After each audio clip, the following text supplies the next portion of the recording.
ನಾರಾಯಣೀಯಂ ಅಧ್ಯಾಯ 12 ವರಾಹಾವತಾರವರ್ಣನಂ ವಸಂತತಿಲಕ ಸ್ವಯಂಭುವೋ ಮನುರಥೋ ಜನಸರ್ಗಶೀಲೋ ದೃಷ್ಟ್ವಾ ಮಹೀಮಸಮಯೇ ಸಲಿಲೆ ನಿಮಗ್ನಾಂ ಸೃಷ್ಟಾರಮಾಪಶರಣಂ ಭವದಂಗ್ರಿಸೇವಾ ತುಷ್ಟಾಶಯಂ ಮುನಿಜನೈಃ ಸಹ ಸತ್ಯಲೋಕೆ पुण्डरीकाक्षाय नमः। कष्टं प्रजा सृजति मन्यवनिर्निमग्ना स्थानं सरोजभव कल्पय तत्प्रजानाम् इत्येवमेष कथितो मनुना स्वयंभूरम्भोरु अक्षतव पादयुगं यचिन्तीत् विश्वकर्मणे नमः। आहा विभो जलमहम्यपिबं पुरस्तादद्यापि मज्जति मही किमहं करोमि इत्थं त्वदङ्घ्रियुगलं शरणं यतोऽस्य नासापुटात् समभव शिशुकोलरूपी वृषाकृतये नमः।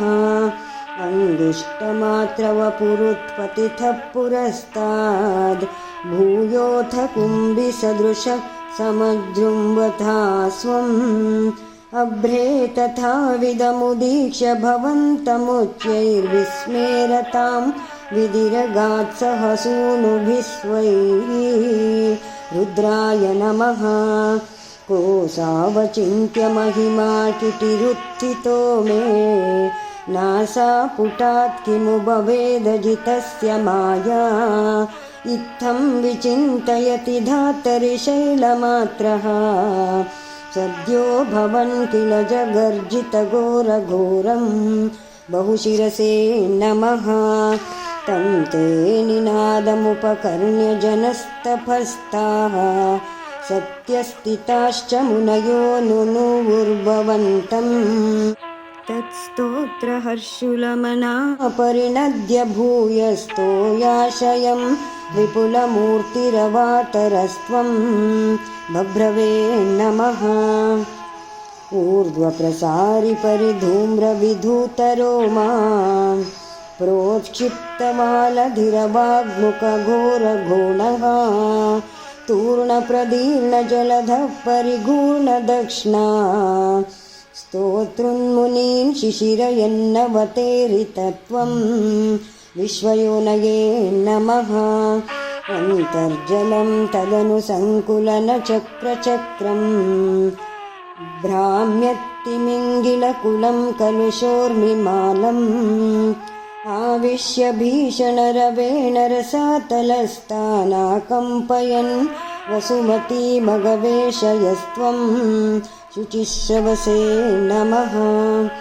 दृष्ट्वाथ दैत्यहतकेन रसातलान्ते संवेशितां झटिति कूटकिटिर्विभो त्वम् आपातुकान् विगणय्य सुरारिखेटान् दंष्ट्राङ्कुरेण वसुधामदधासलीलम् अमृताय नमः।